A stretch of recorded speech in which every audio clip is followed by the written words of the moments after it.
We'll call the meeting to order and have a roll call by the secretary. Mr. Fiddler. Here. Mr. Oberlin. Here. Mr. Love. Here. Mr. Burridge. Here. Mr. Huckabee. Here. Mr. Alexander. Here. Mr. Burgess. Here. Mr. Regan. Chair declares a quorum to conduct business, and we'd like to recognize some of our guests today. Representative Fricks is here, make sure I say that right, with us. Senator Pemberton's here with us. Hiding back there, Susan Davis with Triads here. There she is. We're going to have her up in a minute. Jim's here with us with AASHTO. He's not unfamiliar with everybody here. How you doing? And Ben Robinson, one of our former state senators from Muskogee. There he is, okay. And Representative Fott is here with us also. Glad to have you guys here. The first thing we're going to do is we've been asked by a delegation to make a presentation, and Gerald Miller is going to represent them, and we'll recognize him at this moment for his presentation. Thank you, Commissioner Burridge. It's a pleasure to be here. Commissioners, thank you very much for the opportunity to be here to present our petition opposing the ODOT's project of the US 69 bypass in Muskogee. I know this is unusual to have somebody come here today. In fact, it's unprecedented for this to happen. I have the petition here that I'm going to submit to the board as a whole. I'd like to submit that later and make it a part of the record, if you don't mind, because it's so big. I'd like to put it over here on this table. Is that the same petition you've already given us? With several hundred more signatures. Okay. I'll try to keep, I know I only have 15 minutes, so I'm going to have to go really fast. I will try to explain it as well as I can, our position. I'm here on behalf of those 3,810 people that signed the petition opposing the bypass, as well as Representative Fricks and Fott, Senator David and Pemberton, and Mayor Coburn on behalf of the city. His mother-in-law was supposed to be scheduled for surgery today. He's going to try to get here, but he's not sure he's going to make it. The Muskogee Hotel and Lodge Association, the Creek Nation, and others that have personally contacted me to ask to speak on their behalf today, and that's what I'm doing. Thank you very much for giving me that opportunity. First of all, the US 69 project really started in 2002, and it was halfway completed in 2010, when half the project was completed, the north side of Mulgee Avenue. Millions of dollars was spent on that half of that project. It was scheduled to be completed in 2020 when the bid opening for the southern half of that project was supposed to be completed. In 2014, this board approved an engineering contract for pre-engineering services in the amount of $1.1 million to begin that project. $651 million of that, or $651,000 of that engineering contract has been expended and paid for. And that started in 2014, so the project was scheduled to be completed. Something happened between 2014 and 2017. Together with the freight transportation plan that was put together by ODOT, they also put together the 8-year construction plan, which this board approved in October of last year. 3 lines of that code, or of that plan, of the 6-point font, and I think over 1,800 projects, and 100 pages or so of documents, there were 3 lines that changed.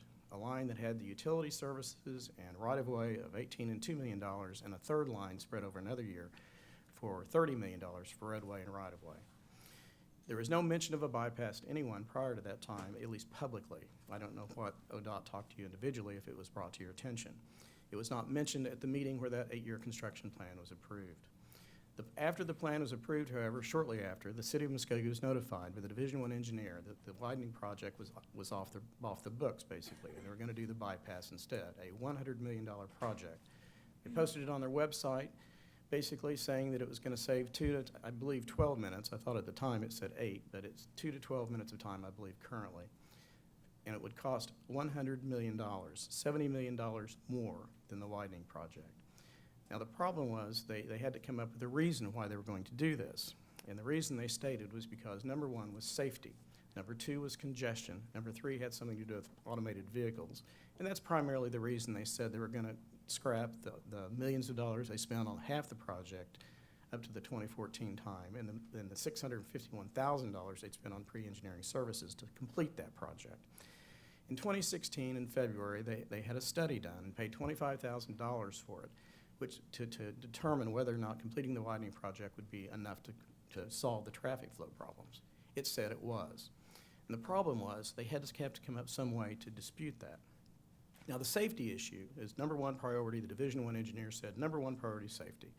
And they had an in-house safety study that they did that indicated that there were a lot of accidents and injuries and much higher than above average. But the problem is they fudged the numbers. They took every single incident in that safety report. Anytime an officer put in the report 69, it was included. And that meant that if it put 300 feet in a parking lot on 69, it was included. If it meant that it was an animal strike, it was included. If it was a work zone area, it was included. In fact, they even included accidents well beyond the area that was going to be bypassed. And by doing that, they inflated the numbers, made it look a whole lot more dangerous than it really is. So the city of Muskogee, using the same database that ODOT used to come up with the same exact report, filtered out the accidents that really didn't happen on US 69 and shouldn't have been included. And it turns out that that area, that highway that they said was so dangerous, actually has a lower accident rate and fatality rate than the average highway in Oklahoma. I don't have time to go into the details, but I can tell you that if you want to meet with the safety engineer in the city of Muskogee, he will present you with the project and the numbers. Their accident study is completely bogus, and that's the only thing you can say about it. They fudged the numbers to make it as an excuse to justify spending $70 million more. The congestion issue. What do they do about this 2016 operation analysis they paid $25,000 for that said, the conclusion said that if you complete this with certain minor modifications, it would be sufficient? Well, they had to attack it some way. The Division I engineer did that. He found Table 2 in that document, and it dealt with level of service and intersections. And there's 2 columns, and it's a grading symbol. I don't know how familiar you are with level of service. I wasn't familiar with it, didn't understand what it meant. Because he said that some of the level of service grades in that table indicated that even if you do the widening project in 20 years, that you're gonna be in the same situation because those grades are so low. I called Dr. Ahmad at the Oklahoma State University so he could give me a quick course on what that actually meant. And what he told me basically was that the movement, that was the question, the poor grades were caused by the side streets. Something the Division I engineer didn't tell you, something he didn't tell the public or even in-house. He omitted to tell you that the reason these grades were so poor in the movement is because of the delays in the side street. The study at page 8 itself basically dealt with that issue and says basically that the low level of service for the side street movement is a common phenomenon for traffic turning onto a busy arterial during the peak hours of the day. The movement issue, how it's defined, it's a complicated formula that deals with movement for all directions. And I think he didn't think anyone was going to be smart enough to figure out that excuse not to use the 2016 operation analysis conclusion, that that's all they need to do to solve the traffic problems that nobody would figure out. But that's the truth. And bottom line, he misrepresented by omission by not telling you that the reason those delays are so high is the side street traffic, not the north-south traffic. So the congestion issue, that's not an excuse that's valid either. The third excuse he made was to ignore that report was because of the automated vehicles in the future, and there's just no data to support it. It's just something he came up with, to be honest with you. Those are the 3 primary reasons. They're gonna scrap all the millions of dollars spent on the first half of this project and the $651,000 in pre-engineering service to complete it. Now, the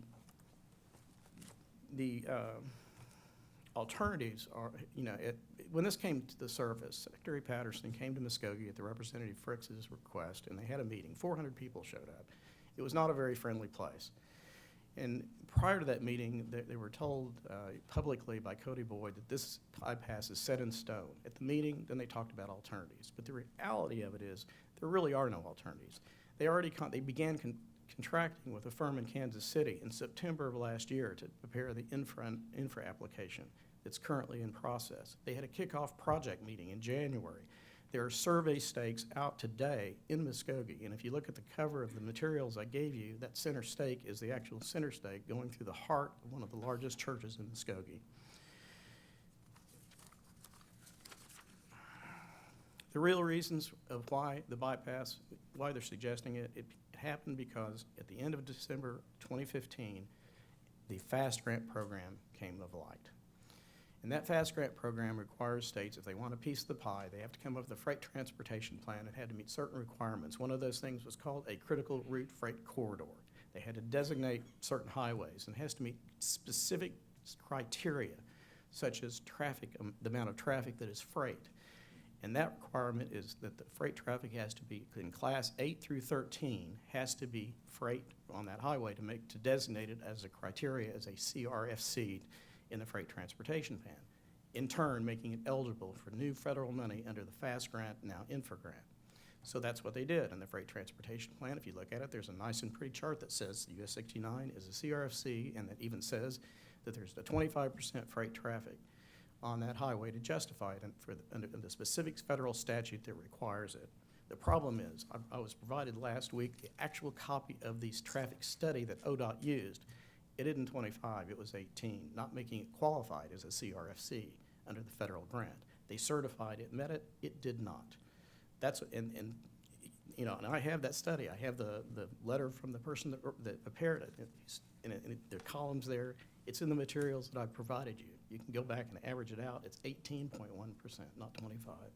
There may be other grounds to qualify it as a CRFC, but freight traffic is not part of it. The area, and the real reason is the money. Suddenly, $100 million. They saw dollar signs in their eyes, and they're going to do all this in-house. The designing, engineering, except for environmental, is everything done internally. And that's $70 million more dollars that they can get to fund their operations. That's the motivation, and it has clouded their judgment. They've ignored the previous money spent, the million spent previously in order to do this.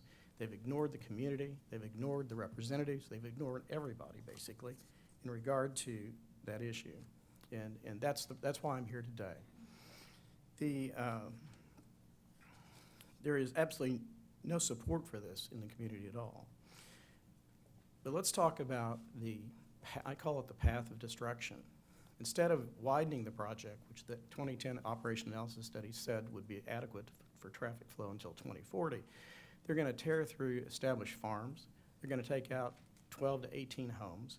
Right down the middle, if you look at the picture on the cover of the materials I've given you, right down the middle of the largest church in Muskogee, and on either side of that church is a $10 to $12 million nursing facility, and the other is an elementary school that's been there for years. My kids went there. Literally, the right-of-way is encroaching within 50 feet of the door of the nursing facility and the playground on the school. That's what the Division I engineer wants to put this highway. The issue of safety being the #1 concern. If you can imagine a truck coming up 69 on this newly completed bypass going 75 miles an hour, it's going 111 feet per second. At that rate, let's say he's approaching the new intersection at 62 and 69. He looks down because he gets a text for just a few seconds. And when he looks up, there's a car coming at him or in front of him that just entered the freeway. He has about 1 second to make a decision what to do. He can't go left, which wouldn't be the thing he'd normally do because there's a barrier there, or maybe traffic. So he does the normal instinctive thing, and he jerks right. In 1, 2, 3 seconds, he's on the playground. If he's carrying 9,000 gallons of diesel, what he's carrying is the equivalent of 314 tons of dynamite. Now think about that. And safety is the #1 concern of the Division I engineer who came up with this plan. It just boggles the mind. If you want to see what that looks like, I think turn to page 16 in the materials, and you'll see what happened in Kingston in 2017 in September when that exact same thing happened. The infernal, it's just unbelievable. But it could be a car or a truck on ice. It could be anything. It can travel a long way on wet grass or slick conditions, and it could cause serious damage. Would you want your children in that playground or your parents in that nursing home, but knowing that that's a possibility? Is it a possibility? It absolutely is a possibility. It's happened at least 5 or 6 times in Oklahoma in the last 15 years, 3 times in the Muskogee Turnpike within the last 5.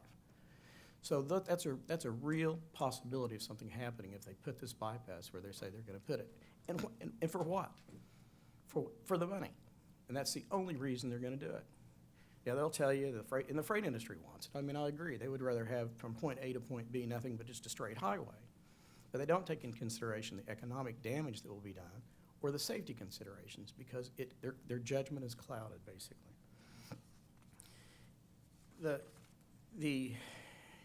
There are all really alternatives to this. The easiest alternative is just to reinstate the widening project the way it was. It was fine in 2014, And really nothing's changed since then, except the money. That's the only thing. And so that would be the easiest alternative to put back into place. But there's also, if they want to increase the more limited access, they could do that too, and the city would be willing to work with them on that. Or if they want to reduce the traffic at a particular intersection, the city will work with them on that, maybe close the street. For instance, the operation analysis dealt with one street that's not even going to be open. It was projected to be open for a event center at Hadbox. That's been scrapped. That's not going to happen. So that intersection just goes away. And the Division I engineer also misrepresented one thing I think it's important. He classified a D grade as not acceptable. It is acceptable. And so he misrepresented really the reason why that operation analysis that you paid good money for was not valid. Don't take my word for it, but I wouldn't suggest you take the guy who's pushing a $100 million project word for it either. Ask the guy who you paid $25,000 to tell you what it means, and he'll come here and tell you that operation analysis study is valid, and if you complete it, you won't have to spend $70 million and get the community in an uproar and risk the danger and safety of the people in that community. That's the truth. And that's why I'm passionate here today, and that's why it's important that you do what is necessary to be done to correct the situation. I'm about out of time. 15 minutes goes by fast when you have this kind of thing. I'm going to try to stick to the rules here. But I want to say one thing. I know this is unprecedented. It's also unprecedented in an agency like ODOT that you have 8 independent, highly intelligent, highly educated, successful business people on a board to oversee what they do. There's a reason for that. This is the reason. It's because the legislature knew that no one person or 2 people at an agency should make a decision that can harm the citizens of the state of Oklahoma or a community, and also to watch out for corruptions. Normally, in 99.9999% of the time when they come here over the last 15 or 20 years, you pretty much approve everything they bring to you because what they bring to you is honest and sincere and has been thoroughly thought out with good common sense and judgment. But people are human. Experts make mistakes. Their judgments are clouded. In an airplane crash, most of the time, it's pilot error that we put our blind faith into that gets you killed. Well, if you put blind faith into a Division I engineer who is really basing his decision to do this on money and not on any of the other factors and doesn't take in consideration the opposition of the entire community, 3,800 people signing a petition, that's more than voted in the last election in Muskogee. The representatives, both state and federal, are opposed to it. The Chamber of Commerce, the Muskogee Hotel and Lodge Association, literally there is no support for it except from within the walls of this building. This is why you are here. This is your moment. You have the duties and responsibility to oversee their actions and their decisions. And when those judgments are impaired by the fact that they could get $100 million and make a lot of money doing it, and if we get a limited access highway, that's all the better, that it's time for you to intervene. The city of Muskogee and all the people that I represent here ask you to do what the legislature wants you to do, and oversee what ODOT has done here, and override their decision to do this bypass and to build it, and to instruct them to go back and finish the job they started and not waste the tens of millions of dollars they've spent for absolutely nothing just because they can make more money if they're lucky enough to get an infra grant, which is highly doubtful because there will be, working on a joint resolution from the legislature to send to the Department of Transportation secretary to tell them they don't want it, and all these other people don't want it. The FAST grant application that was granted in Bryan County that was granted had just the opposite. They had letters from the cities, letters from the representatives, letters from the Indian tribe. And we've got letters just the opposite, including from the Creek Nation, a resolution opposing this bypass. How they think they can get $100 million when nobody's for it but them, I don't see how that can be possible. In the meantime, the economic harm that's being caused because development has stopped in Muskogee because of the announcement of this project. I've taken up all the allotted time I have. If anyone has any questions, I can certainly answer them as best I can here today. I've provided a brief in the materials that I've given you, and if you would take the time to take it home and read it, you'll see that it's documented, it's backed up with exhibits that support everything I've said here today. And I did that because I can't get it all in 15 minutes. There's just no way I can do it. So I thank you for your time and attention. Unless anybody has any questions, I've pretty much said everything I can say in 15 minutes. Thank you, Mr. Miller. We appreciate your time. Thank you, Mr. Burge. I will tell you that when you refer to they, you're actually referring to us Yes, sir. and the nearly 2,400 employees of ODOT. And we generally don't make a habit that I know of in issuing bogus reports or chasing grant money for the sake of money. I would ask you to look at our track record and see if we've ever chased $100 million just for the sake of having money to operate with, because in the history of the department, since I've been associated nearly 20 years, I've not seen that kind of fervor for money. I would tell you that there are lots of other places with just as dire needs as Muskogee that can use money, whether it's grant money or appropriated from the state or comes from Washington, D.C. Your passion, as I told you, needs to be on display, and the community's compassion needs to be on display to let us know how you feel. Nobody wants to slow you down there. Whether or not the decision to make a bypass in Muskogee comes to fruition is never an easy one. There are many communities that cry for bypasses, and there are those that don't. We have to look at it in a more antiseptic way, and we'll continue to do that, and we'll continue to talk about it more. But I would remind you that it's not one heartbeat making this decision, not one division engineer that's going to decide what happens. There's a table of senior executives right there that will be involved. There's commissioners that represent the district and as a whole. And while it is a big decision and it is unprecedented to allow someone to speak, we hope that you hear what we're telling you, that we are listening. Chairman Burridge, what I'd like to say is that, excuse me, that I believe that the ODOT employees give their heart and soul to the agency and what they believe in, and that they are honest and do the best job they can, and many of them give their lives for us to make our highways safer. And I do not mean to defer that. What I'm saying is that the facts surrounding the decision to make this bypass that has been provided by one employee has not been entirely open or truthful. That's the reality. Now, Well, let me stop you for a minute. There's so many people looking at this from so many different angles that there's not one guy in here that's going to pass something off and nobody not know it. And we probably don't need to debate that here, Right. because we need to move on. But thank you for coming. Thank you. Thank you for bringing your guests. Thank you for giving us this information. And Chairman, that's the point of it, is that the information is all in the materials I've given you. It's documented. And I just ask you to take the time and look at it and consider the position of everyone in the community with this. And, I do appreciate very much the work that you all do and the volunteer services that you all do and the oversight that you do.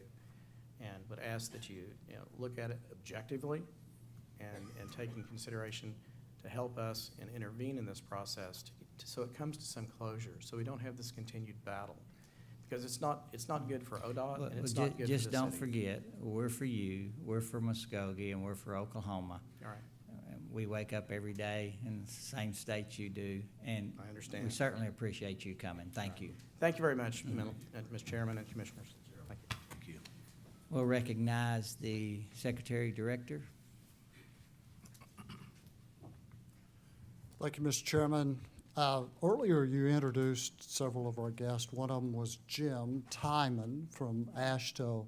Beginning yesterday, ODOT and AASHTO, the American Association of State Highway and Transportation Officials, began a meeting downtown. There's actually 4 meetings going on, and in a joint meeting with 4 of our committees. Jim was gracious enough to come to town to be a part of that collaboration that's going on downtown. And I thought it would be good if we could have Jim come, and he'll come later on in the program, but I just wanted to let you know who this guy is sitting next to me. He doesn't look like he's from around here. He's actually not.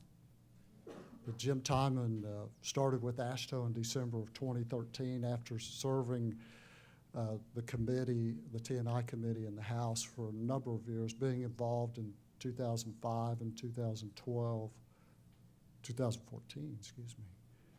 No, 2012 with the legislation that brings us our federal funds.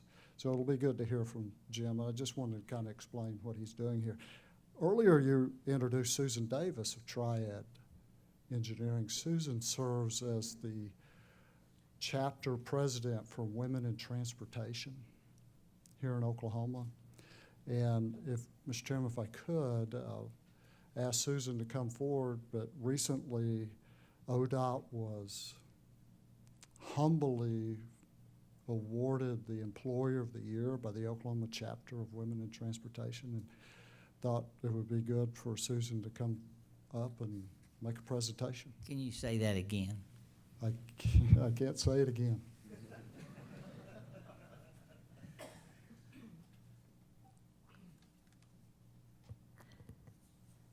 Mr. Chairman and members of the Commission, I'm here today to present the WTS Oklahoma Employer of the Year Award to the Oklahoma Department of Transportation. For those of you who have not heard of WTS, it stands for Women's Transportation Seminar, but it's typically called Women in Transportation. The organization is an international organization that has 6,500 members and 79 local chapters. The mission of WTS is to attract, sustain, connect, and advance women's careers to strengthen the transportation industry.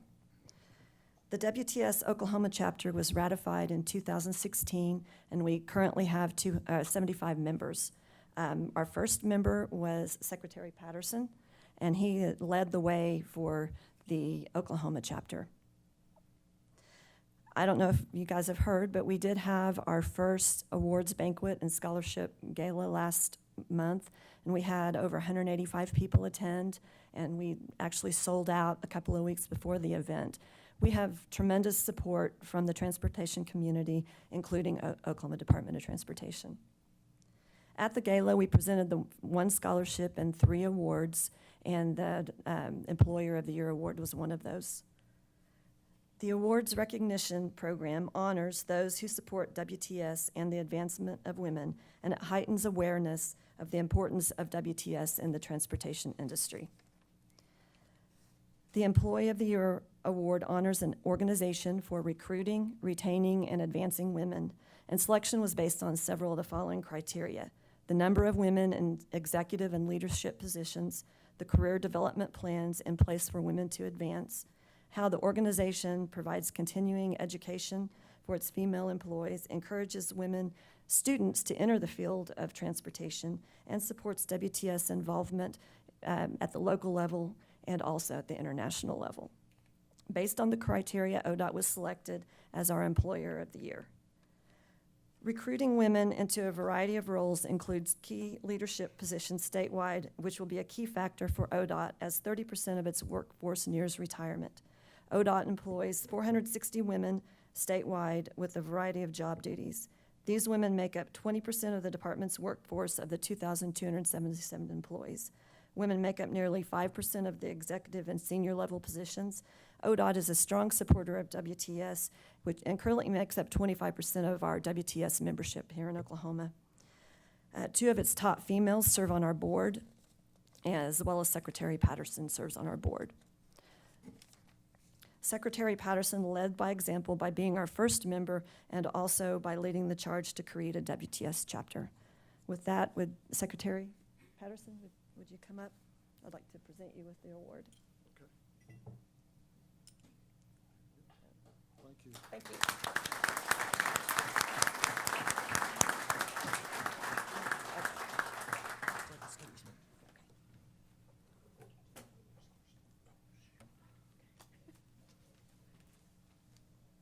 Water spill.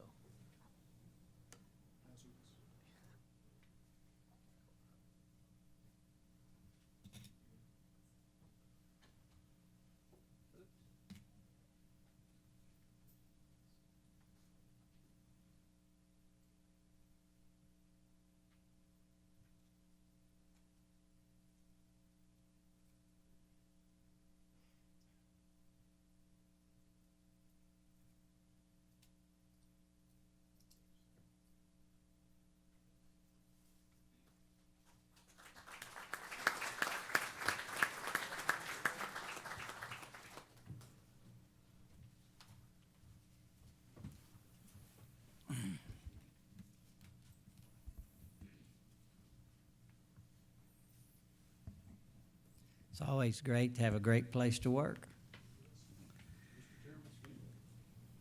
Muskogee's done? Yes. Thank you. Uh-huh. Anybody else want to leave from Muskogee? I'll clear out some of your crowd for you. Okay. Thank you very much. You bet. Appreciate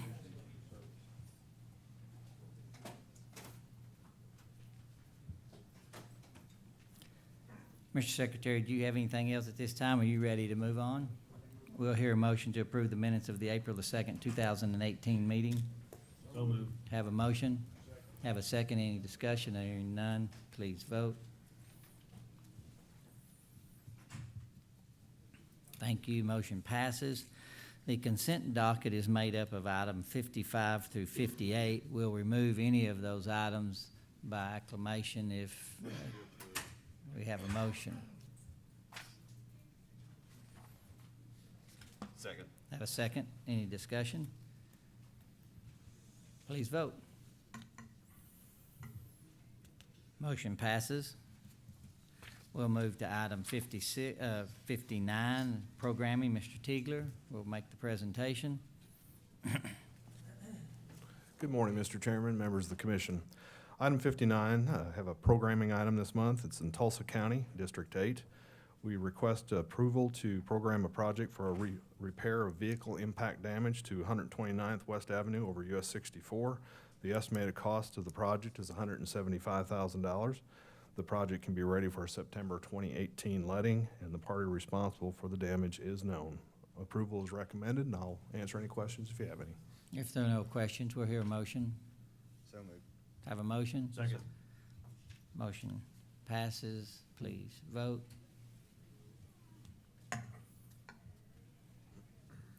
We'll move to item 60, the engineering contracts.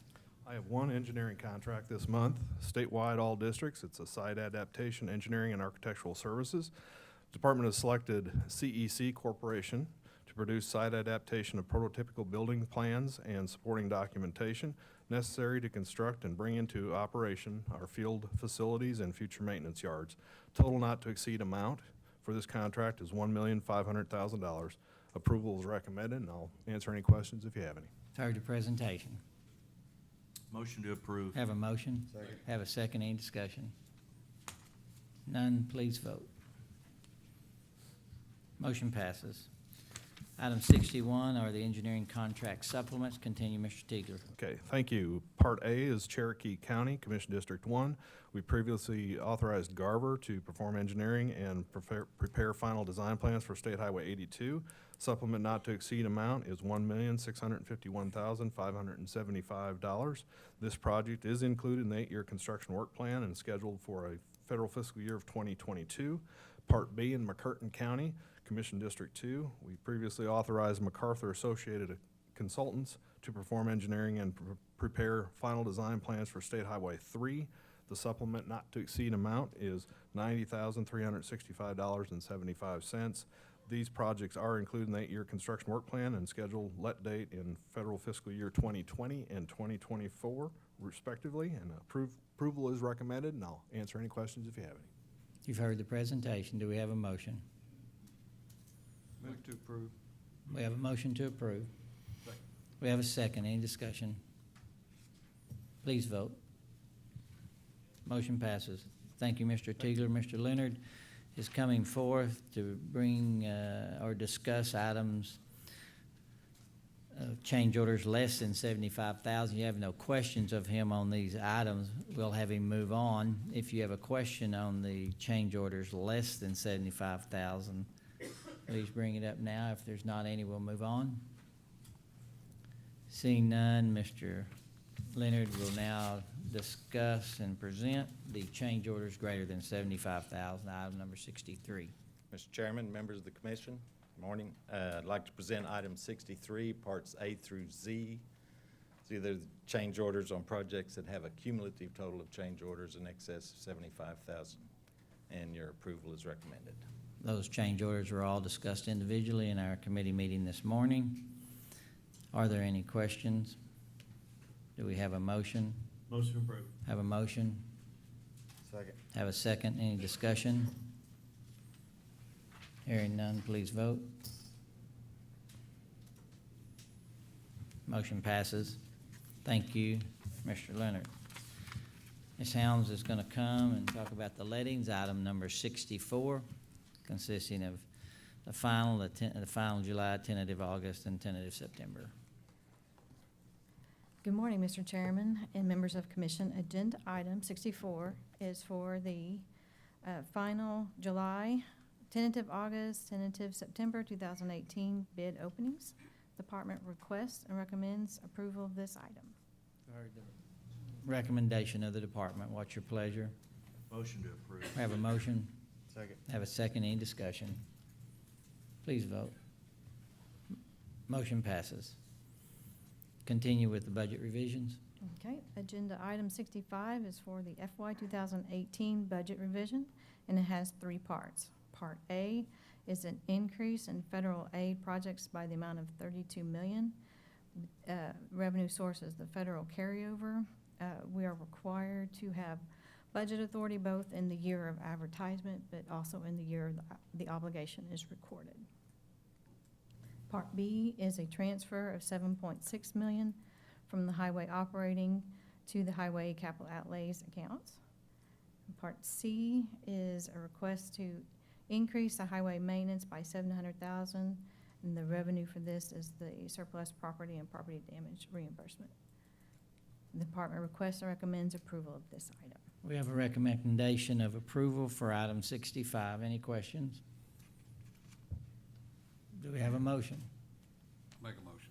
Have a motion? Second. We have a second, a motion to approve. Any discussion?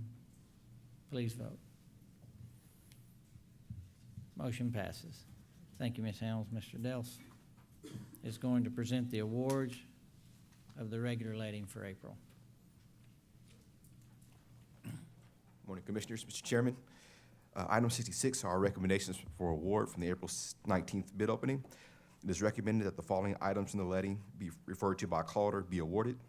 That's call orders 109, 125, 130, 140, 145, 157, 160, 165, 175, 180, 185, 190, 195, 200, 205, 210, 220, 225, 230, 232, 236, 237, 240, 245, 250, 255, 260, 270, 290, and 295.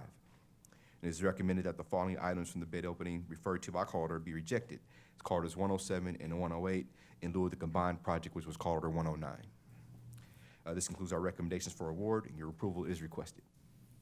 Approval has been requested and recommended by the department. Any discussion? What about a motion?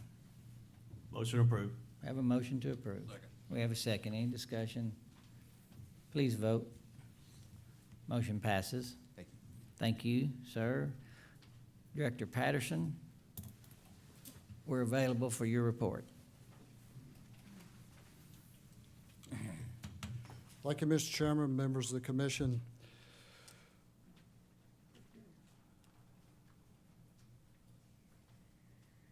You know, this last month has been our work zone safety awareness campaign. And we talk about, and you and I have talked about, the fact that about 3 years ago, we took it from a one-week event to a 365-day-a-year event. And we had to do that. Just to remind you, the statistics, the last 5 years, 75 fatalities in Oklahoma work zones. Just in Oklahoma work zones, 75 fatalities. 71 of those were people traveling through the work zones. The other 4 were ODOT employees. Neither of those numbers can we tolerate. So we continue to be vigilant in our campaign. But this last month, we have had our amped up program. We continue to do Work Zone Wednesdays with our big sign boards. We continue to do Facebook and Twitter and public speakings and newspapers, whatever we can do to communicate the need for work zone safety awareness. But in the last month, we've touched hundreds of thousands of people And we hope it makes a difference. We've seen a difference made in the last 3 years, but we just need to continue that effort. With all of that going on and the support by the commission, we had a fatality in a work zone yesterday. It just magnifies, intensifies the need to continue the march ahead. We've got to change the way people behave while they're driving their automobiles. I don't know what it is about distracted driving. The accident yesterday looks like distracted driving. That has to change. But just last week, we had 2 of our own employees struck. They were in their vehicle. And by the grace of God, they're with us today. They spent time in the hospital with surgeries, but they're at home with their families. Sean and Brian, I hope recover fully, but that is yet to be seen. But it is something we will stay in tune on. And again, thank you for all the support you've given the department to try to make a difference in our work zone safety. The legislative session is over. Do I hear an amen?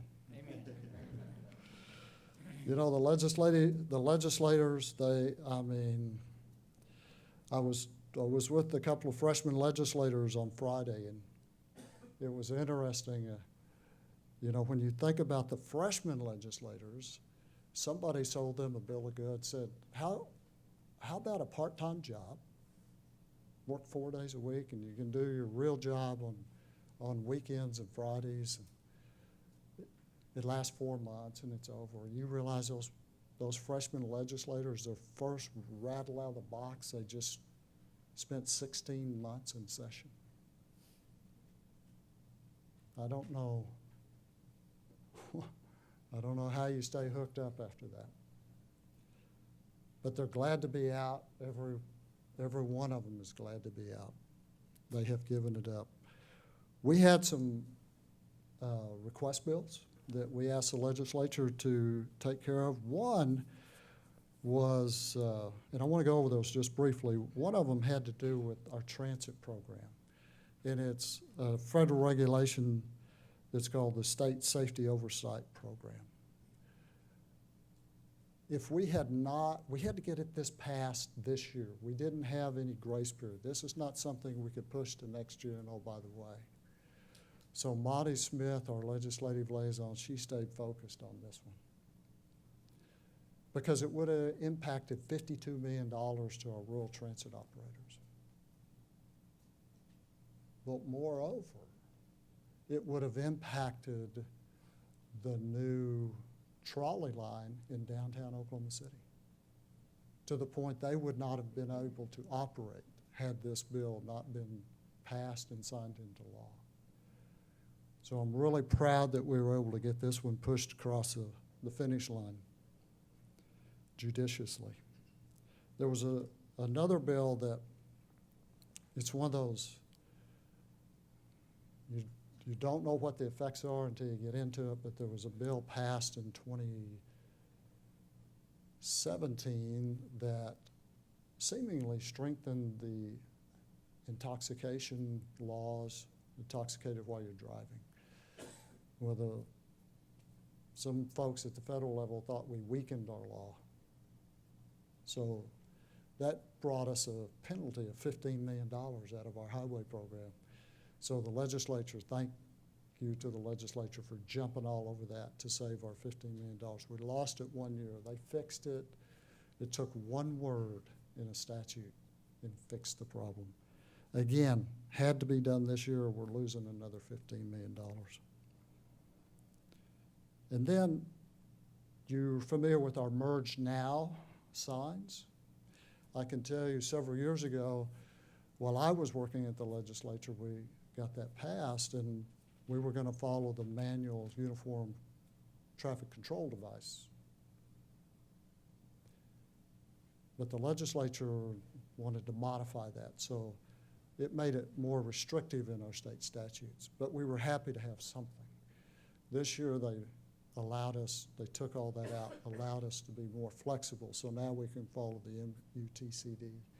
And now we look like the other states, which is what the uniform traffic control devices are supposed to be. But, so we're really happy about that. One of them that didn't pass that I would have really liked to have had, and we are going to have it pass, has to do with fees for electric vehicles.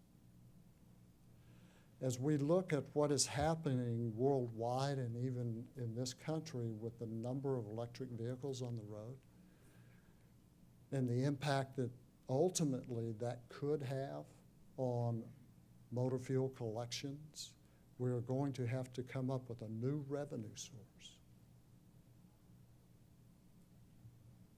Electric vehicles have increased in the last 2 years, I think it is, 1,000% in this country. So we're going to have to come up with a, if for nothing else, just so that there's some reasonable and fairness to those people who are driving a Chevy Volt or a Tesla, or I don't care what your electric vehicle of choice is, but you're not paying to drive on non-tolled highways, non-tolled city streets, non-tolled county roads.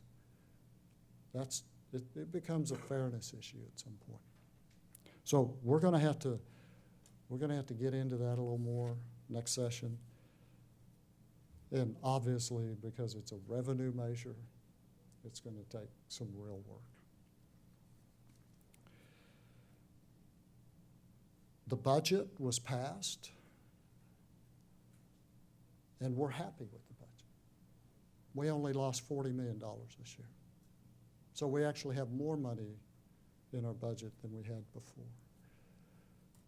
Most agencies are not real happy about losing $40 million, but when you look back at last year, we lost 153, and the year before that, it was about 367. 40 doesn't seem like much. So we're pleased that they only clawed back $40 million of our fuel tax. Now, if you look at the big spreadsheet, it says we got more money than we did last year. It's because they took less than they did last year. So we'll make the proper adjustments as we have in the past and present that to you when we get our 2019 budget presented to you and approved. I'm telling the guys in the back room I'm getting ready for those slides, but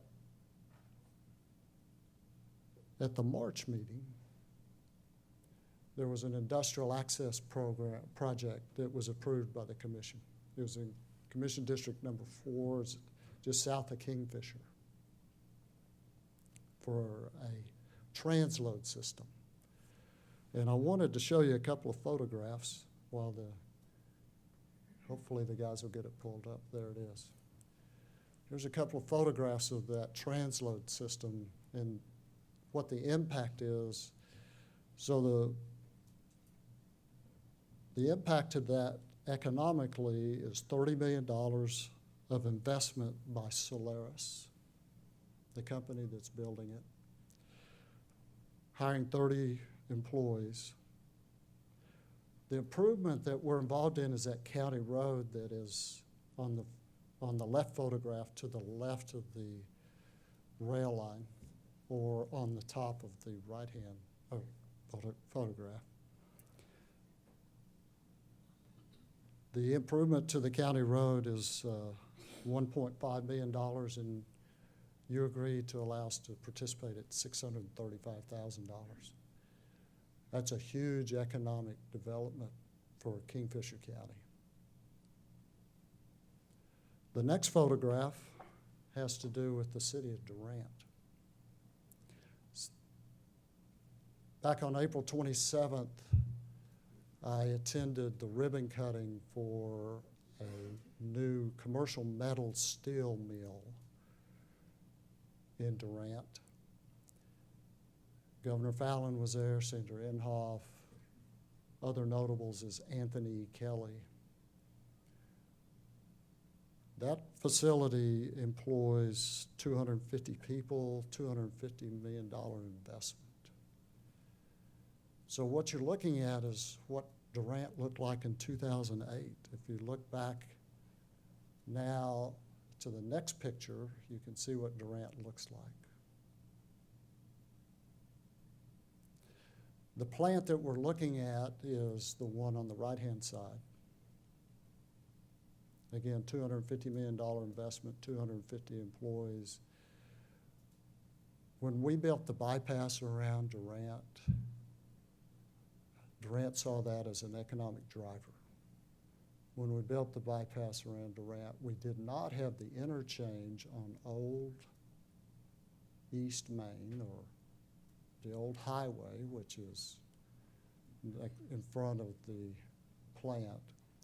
So Anthony and his team put together some plans, and we built the on-ramp and off-ramp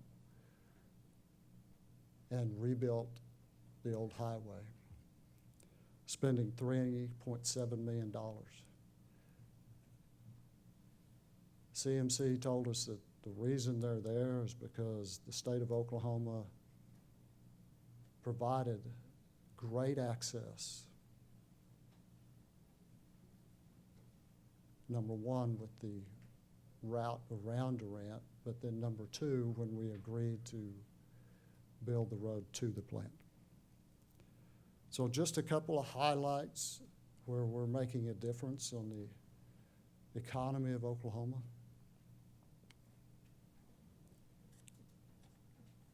Any questions about any of that? Because I want to bring Mr. Tymon up to give you a briefing on what's going on in Washington. I mentioned that Jim was involved with the legislative side of the House. He's still involved with the legislative side of the House. He often testifies in front of both the House and the Senate in Washington, D.C. Director Gatz and I became acquainted with Jim probably a decade ago, maybe even longer, again, when he was working on congressional staff. And they were kind enough to reach out to Oklahoma to get our insight, our opinions on the upcoming federal legislation. So if I could, Mr. Chairman, have Jim come up. Certainly.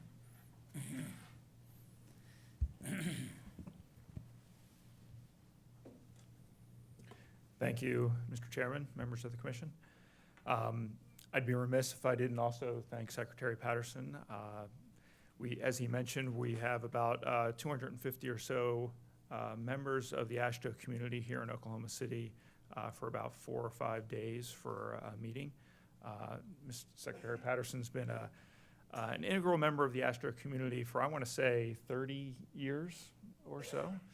He's also the chairman of our managing committee on agency administration and a member of our strategic management committee, as well as a member of the board of directors, and we are happy to have him.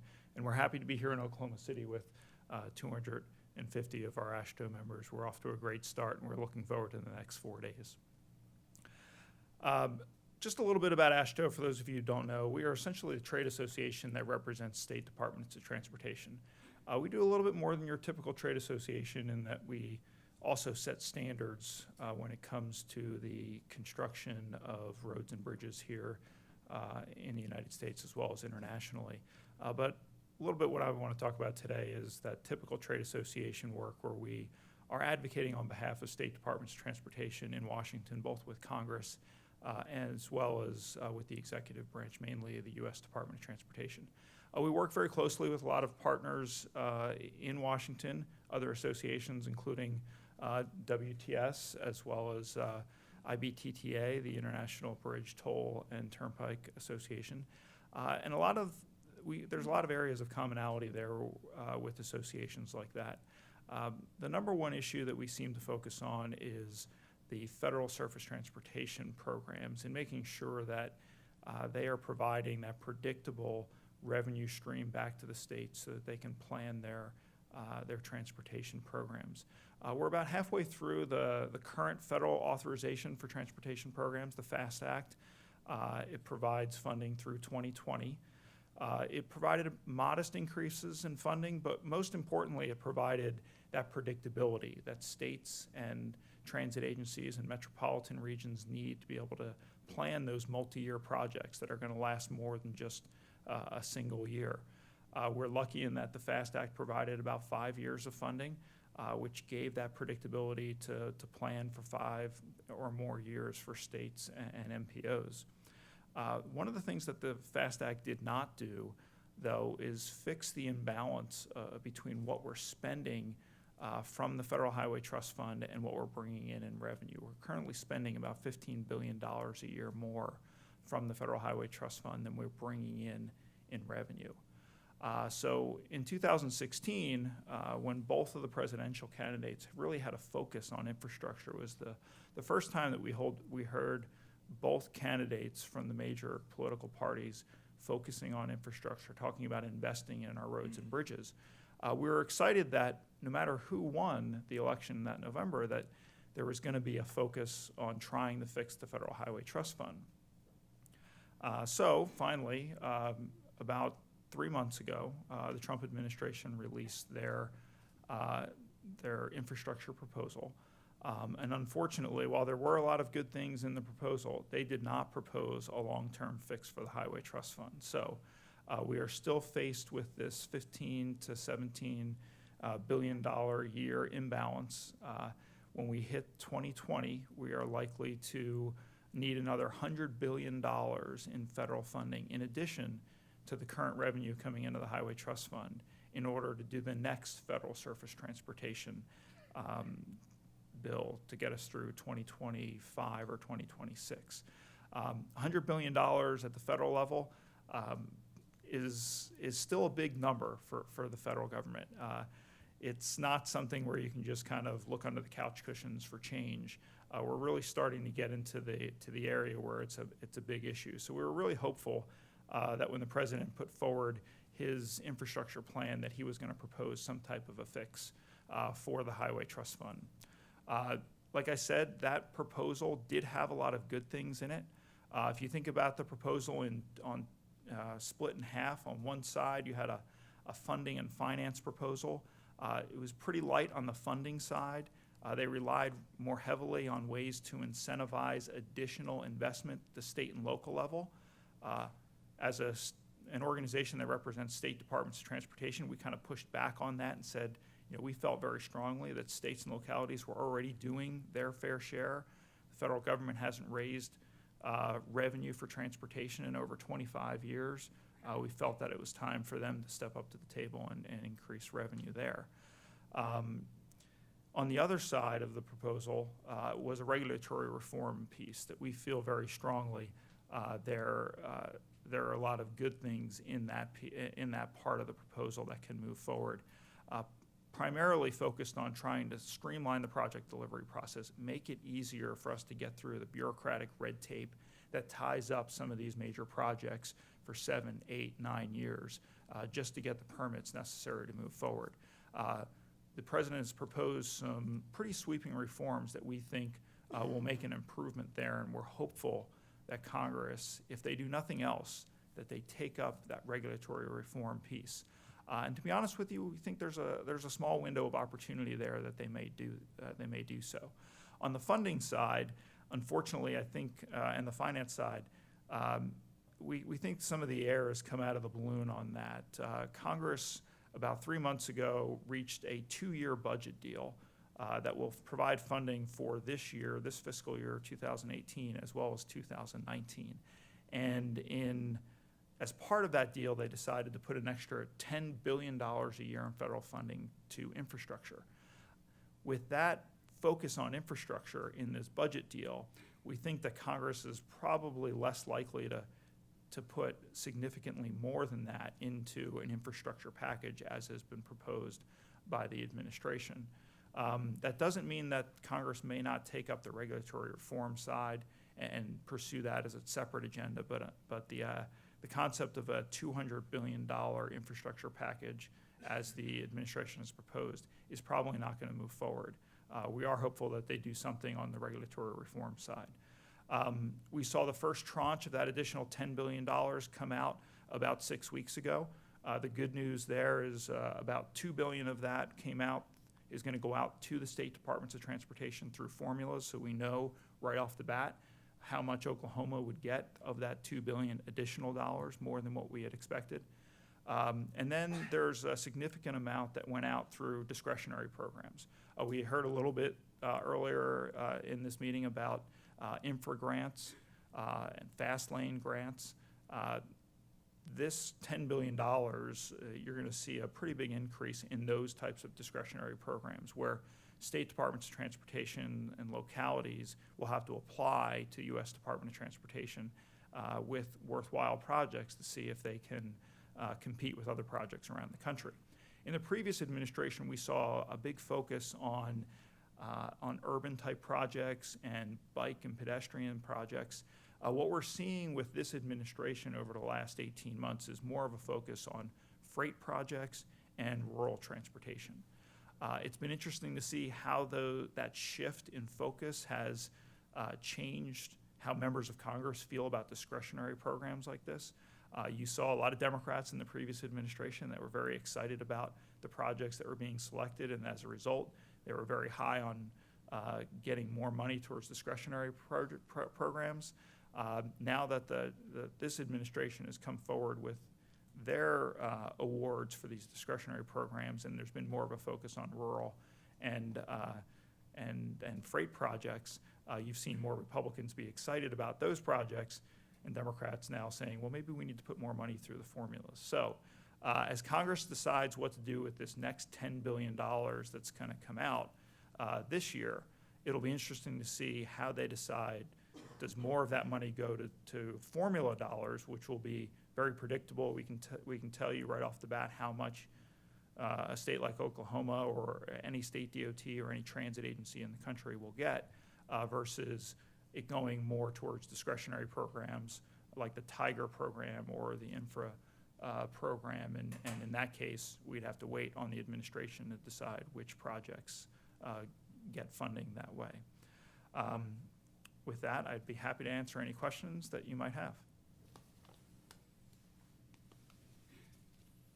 You guys got any questions? I had a question regarding the appeal tax, the federal appeal tax increase. Is there not a little bit of softening on the part of the Senate Republican, Brasso, Inhofe on that?